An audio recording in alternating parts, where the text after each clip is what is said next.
하나님의 말씀 시편 48편 1절에서 14절의 말씀 우리 한 목소리로 같이 읽도록 하겠습니다.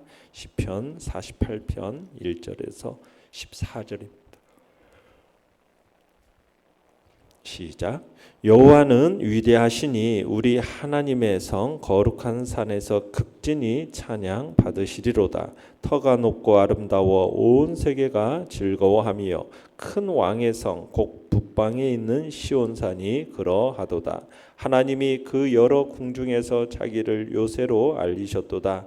왕들이 모여서 함께 지나갔으며 그들이 보고 놀라고 두려워 빨리 지나갔도다. 거기서 떨림이 그들을 사부로잡으니 고통이 해산하는 여인의 고통 같도다. 주께서 동풍으로 다시스의 배를 깨뜨리시도다. 우리가 들은 대로 만군의 여호와의 성 우리 하나님의 성에서 보았나니 하나님이 이를 영원히 견고하게 하시리로다. 셀라. 하나님이여 우리가 주의 전 가운데에서 주의 인자하심을 생각하였나이다. 하나님이여 주의 이름과 같이 찬송도 땅끝까지 미쳤으며 주의 오른손에는 정의가 충만하였나이다. 주의 심판으로 말미암아 시온산은 기뻐하고 유다의 딸들은 즐거워할지어다. 너희는 시온을 돌면서 그곳을 둘러보고 그 망대들을 세어보라. 그의 성벽을 자세히 보고 그의 궁전을 살펴서 후대에 전하라. 이 하나님은 영원히 우리 하나님이시니 그가 우리를 죽을 때까지 인도하시리로다. 아멘. 오늘 말씀의 제목은 시온성을 견고케 하시는 만군의 여호와라는 제목으로 말씀을 나눕니다. 오늘 시는 고라 자손의 찬양시입니다. 이 시를 한마디로 이야기하면 시온에서 부르는 영광의 노래라고 표현을 합니다. 이 시는 하나님의 보호로 말미암은 이 시온의 안전, 복됨 여기에 초점을 맞춰서 노래하고 있어요. 특별히 시편 기자가 시온을 우리 하나님의 성, 거룩한 산, 터가 높고 아름다운 곳, 온 세계가 즐거워하는 곳, 큰 왕의 성 이렇게 부르면서 찬양하고 있는데 이런 표현들은 모두 시온의 안전, 시온의 복됨 이걸 다양하게 표현한 것이다 라고 할 수가 있는 겁니다. 시온 하면은 예루살렘 성을 지금 얘기를 하는 거죠. 자, 내용과 철문제 1번을 보시면 시편 기자는 하나님을 어떤 분으로 소개합니까? 자, 시편 기자는 하나님을 먼저 시온 성에 거하는 거하는 왕으로서 표현하면서 3절에서는 이스라엘 백성의 요새로서 하나님을 소개하고 그 하나님의 위대하심을 선포하고 있습니다. 1절을 먼저 읽어봅니다. 시작. 여호와는 위대하시니 우리 하나님의 성 거룩한 산에서 극진히 찬양 받으시리로다. 자, 우리 하나님의 성 거룩한 산 이건 다 같이 예루살렘 곧 시온을 의미하는 겁니다. 자, 시편 기자는 위대하신 하나님을 시온에서 극진히 찬송할 것을 선언하고 있죠. 특별히 시편 기자가 하나님을 시온에서 찬송하겠다라고 하는 것은 시온의 하나님이 임재해 계시기 때문입니다. 하나님께서 그곳에서 세계를 다스리시고 또 시온을 안전하게 보호하시기 때문에 지금 하나님을 시온에서 찬송하겠다라고 얘기하는 겁니다. 그러면서 하나님을 찬송하는 이유로 하나님은 위대하시다라고 표현하고 있어요. 위대하시다라는 것. 측량할 수 없을 정도로 그 위대하심이 무한하시다. 그러니까 하나님은 그 인간의 그 위대하심을 측량할 수 없을 정도로 크고 위대하신 분이 하나님이시다라는 것을 지금 여기서 소개하고 있는 겁니다. 2절을 읽어봅니다. 2절 시작. 터가 높고 아름다워 온 세계가 즐거워하며 큰 왕의 성 곧 북방에 있는 시온산이 그러하도다. 자, 시온산에 대해서 소개하는데 터가 높고 아름다워 온 세계가 즐거워하는 곳 이렇게 소개하고 있죠. 자, 시온이라는 것은 그냥 자연적으로 그 어느 곳보다 아름답다 이렇게 찬양하는 게 아닙니다. 터가 아름다워서 그 온 세계가 즐거워한다라는 이 말은 그저 자연적인 경관이 뛰어나다라는 말만을 하는 게 아니라 시온을 아름다운 곳으로 찬양하는 데는 뭐가 있는 거냐? 바로 시온을 위대하신 하나님이 임재하여 계신 곳이기 때문이다라는 거죠. 위대하신 하나님, 그 하나님이 자신의 이름을 두시려고 특별히 구별하여 택하신 곳이기 때문에 그곳은 바로 터가 높고 아름다운 온 세계가 즐거워하는 곳이다 라고 이렇게 소개를 하고 있는 것입니다. 자, 3절을 읽어봅니다. 3절 시작. 하나님이 그 여러 궁중에서 자기를 요새로 알리셨도다. 자, 예루살렘의 이 성체들에서 하나님께서는 자신을 요새, 피난처로 알리셨다라는 거죠. 예루살렘의 지리적인 조건이 시온성을 요새로 만든 게 아니라 하나님이 시온성 안에 임재해 계시기 때문에 안전한 피난처가 되었다라는 겁니다. 하나님이 지키시고 보호하셨기 때문에 견고한 난공불락의 성이 되었다라는 말이죠. 사내립이 유다를 공격했을 때 많은 성들을 함락하고 군사들도 사기를 잃어서 어떻게 보면 도저히 어떤 희망도 보이지 않았었어요. 이때 하나님은 당신을 의지하는 자는 구원을 얻게 되고 당신만이 참된 피난처가 되심을 명확하게 나타내 보이셨죠. 그러니까 그 역사적인 사건을 통해서 우리가 어제도 이 배경 중에 하나가 바로 우리가 히스기야 왕 시대 때 사내립이 쳐들어온 그것을 얘기한다고 말씀을 드렸었는데, 그 역사적인 그 사건을 통해서 하나님은 자신과 함께하는 자들에게 당신이 피난처가 되심을 증명해 보이신 거죠. 그래서 지금 시편 기자는 이것을 찬양하고 있는 것입니다. 내용 같이 문제 2번입니다. 시편 기자가 직접 보고 확신하며 고백한 것은 무엇입니까? 자, 시편 기자가 하나님을 찬양하는 이유는 이스라엘 백성이 들은 대로 하나님이 시온성을 지키시는 것을 보았기 때문입니다. 직접 본 거예요. 하나님이 시온성을 어떻게 지키시는가 이것을 직접 보았기 때문에 지금 확신하면서 이렇게 고백하고 있는 겁니다. 자, 4절로 7절의 내용이 이제 그런 내용이에요. 여러 이방 왕이 시온성을 침공했지만 결국 여호와께서 보호하심으로 그들은 실패하고 두려움에 떨며 돌아가게 된 그 사실, 역사적인 사건, 그걸 이제 얘기를 하는 겁니다. 우리 한번 읽어보겠습니다. 4절로 7절 시작. 왕들이 모여서 함께 지나갔으며 그들이 보고 놀라고 두려워 빨리 지나갔도다. 거기서 떨림이 그들을 사로잡으니 그들이 해산하는 여인의 고통 같도다. 주께서 동풍으로 다시스의 배를 깨뜨리시도다. 자, 이게 모든 것이 뭐냐면 예루살렘을 치러 왔던 대적들이 처하게 되는 그 형편을 묘사한 건데요. 공포스러운 것을 보면 막 사람이 두려움에 사로잡혀서 눈에 초점을 잃어버리는 모습을 보잖아요. 혼이 나간 사람과 같은, 넋이 나간 사람 같은 그런 모습을 보이지 않습니까? 여기서 지금 시온을 치러 온 이 대적들의 상태가 그와 같다라는 겁니다. 지금 5절에서 놀라다라는 이 단어가 뭐냐? 넋을 잃어버렸다라는 뜻이에요. 빨리 지나갔다라는 거, 급히 도망쳤다라는 거예요. 그러니까 예루살렘을 치러 온 대적들이 이 시온을 보고 혼비백산에서 도망쳤다라는 얘기를 하고 있는 겁니다. 그리고 6절에서 대적들이 지금 큰 두려움에 사로잡혀 고통을 당했는데 마치 뭐와 같이 해산하는 여인의 고통과 같았다라고 얘기하는 거예요. 해산하는 여인의 고통, 뼈마디가 정말 다 끊어지는 듯한 고통, 온 살이 다 찢기는 듯한 고통, 그 고통과 같다. 그들의 두려움, 대적들의 두려움이 마치 그와 같다라는 것을 얘기합니다. 7절에서는 대적들의 상태를 이렇게 하죠. 광풍에 파선한 다시스의 배에 비유하고 있습니다. 그러니까 예루살렘을 치러 왔던 대적들이 예루살렘을 치기는커녕 도리어 두려움에 사로잡혀가지고 넋이 나간 것처럼 되고 해산하는 여인과 같은 고통을 당하다가 마지막에는 어떻게 되냐? 파선하는 배처럼 파멸에 이르게 되었다라는 거예요. 대적들이 왜 이렇게 되었겠습니까? 바로 이 예루살렘에 큰 왕이 계시기 때문이라는 거죠. 자, 8절을 읽어봅니다. 시작. 우리가 들은 대로 만군의 여호와의 성, 우리 하나님의 성에서 보았나니 하나님이 이를 영원히 견고하게 하시리로다. 셀라. 자, 큰 왕, 만왕의 왕, 우주의 권세자 하나님이 함께 하신다고 확신하는 이 시온 하나님의 성, 이게 견고하다라는 거예요. 견고하다라는 거예요. 그 이유로 하나님이 그 성을 견고케 하시기 때문에 하나님이 함께하는 것, 그것은 견고하게 되는 것이고 전능자가 세우시고 전능자가 지키시기 때문에 견고할 수밖에 없는, 영원히 견고할 수밖에 없는 그런 곳임을 선언하고 있는 것입니다.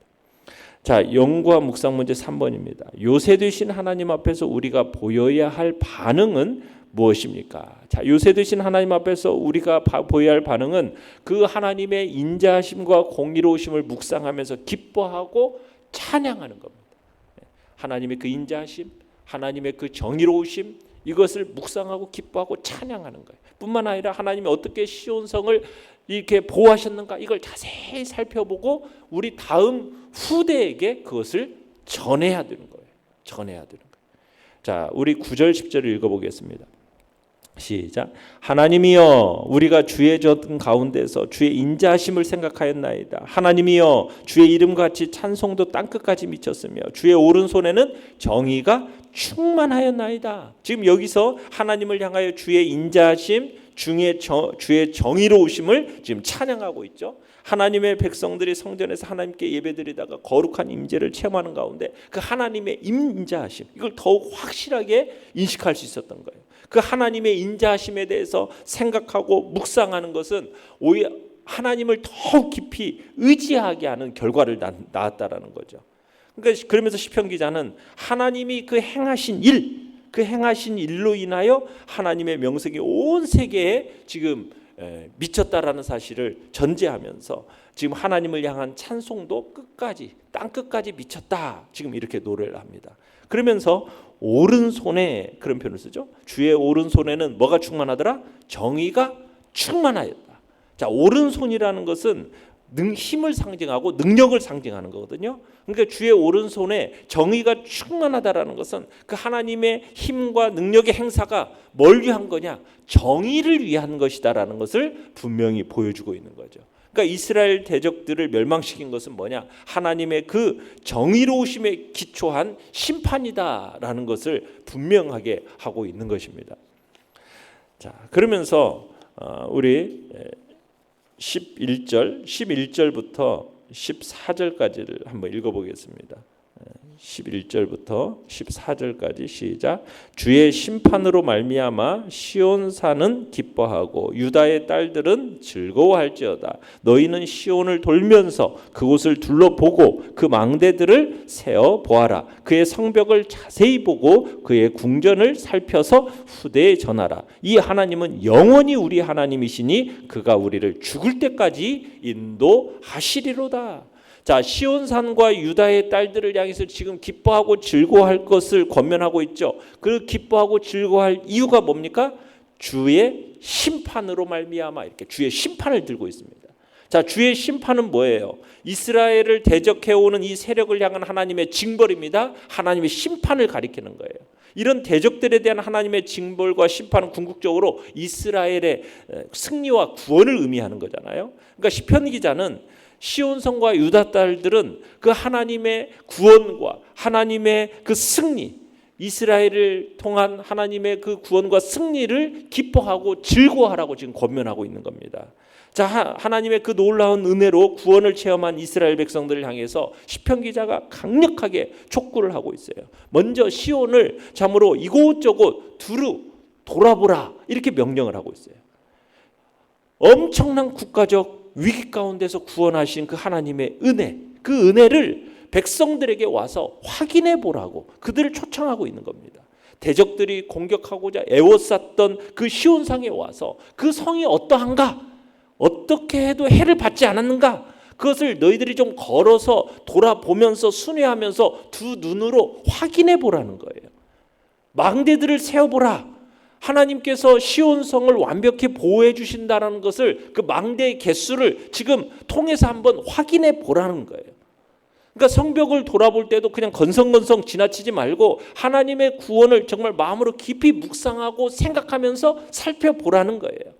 대적들이 도시를 함락시키기 위해서 막 성벽을 막 집중 공격하지 않습니까? 그러면 그 집중된 성벽을 살펴보면서 그 전쟁이 얼마나 격렬했는지, 그러면서 우리 아군의 피해는 어느 정도였는지 짐작할 수 있는데, 그 성벽과 궁전을 살펴보면서 지금 전쟁에 어떤 피해도 없었다라는 사실을 확인해 보라는 거예요.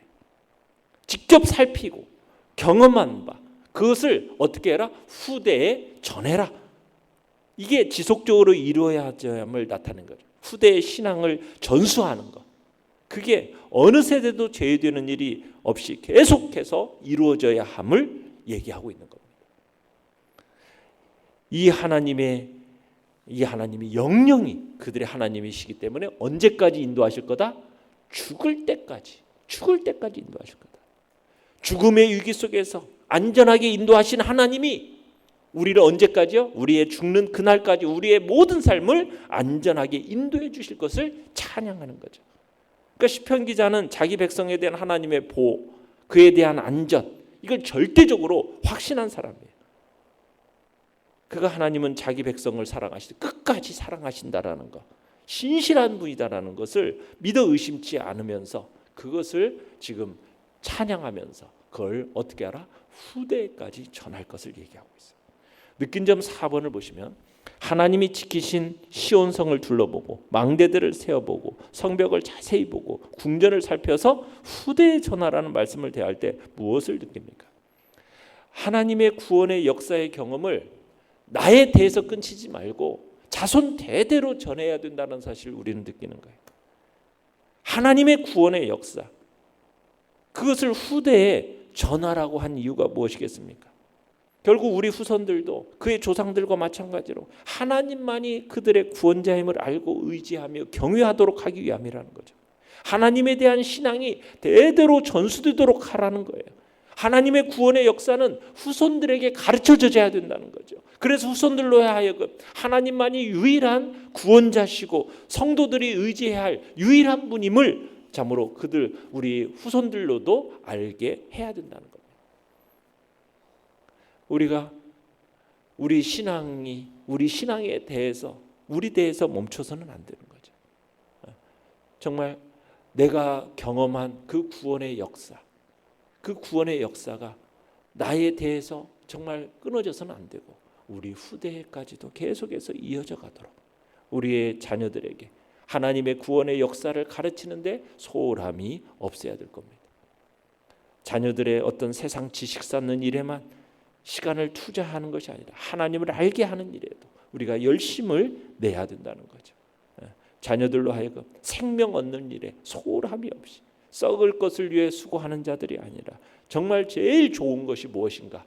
그것이 바로 그들을 위해서 자녀들에게 가장 좋은 것이 바로 신앙이라는 사실을 생각하고 우리가 하나님이 우리의 인생 속에서 어떻게 인자하심과 그의 정의로우심을 우리에게 보여주었는지, 우리의 삶 속에 그런 어려움 속에서 우리를 어떻게 구원하셨는지 그것을 자세히 살피고 돌아보면서 그것을 우리의 다음 후대에게도 동일하게 전수하는 그 일을 우리가 해야 됨을 지금 시편 기자는 우리에게 이야기하고 있는 것입니다.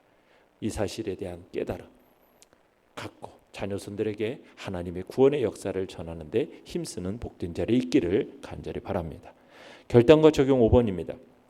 지금까지 살면서 내가 경험한 하나님은 어떤 분이신지 망대들을 세듯 낱낱이 적어 봅시다. 우리가 죽을 때까지 영원히 인도하시는 하나님을 오늘 누구에게 어떻게 전하겠습니까? 우리가 이제 다가오는 추석 명절을 맞이하면서 우리가 그 추석 명절 모였을 때 바로 이러한 하나님의 내가 경험한 하나님, 내게 베푸신 그 구원의 역사를 우리가 돌아보고 하나님의 은혜를 또 전달하는 그런 복된 자리에 있겠다 결단하는 귀한 시간이 되시길 바랍니다. 오늘의 기도 같이 읽겠습니다. 시작. 든든한 요새 되신 하나님을 날마다 묵상하고 찬양하며 즐거이 전하게 하소서. 아멘. 말씀을 생각하며 기도하시고요. 연약한 우리의 지체들을 위해서 기도해 주시며 오늘 수요 예배 가운데 하나님의 풍성한 은혜를 놓고 기도해 주시며 또 다음 주 있게 될 추석 명절 동안에도 또 안전함과 또 복된 믿음의 복된 모임들이 될 수 있도록 또 기도해 주시기 바랍니다. 주여, 우리 세 번 부르시며 나갑니다. 주여, 주여.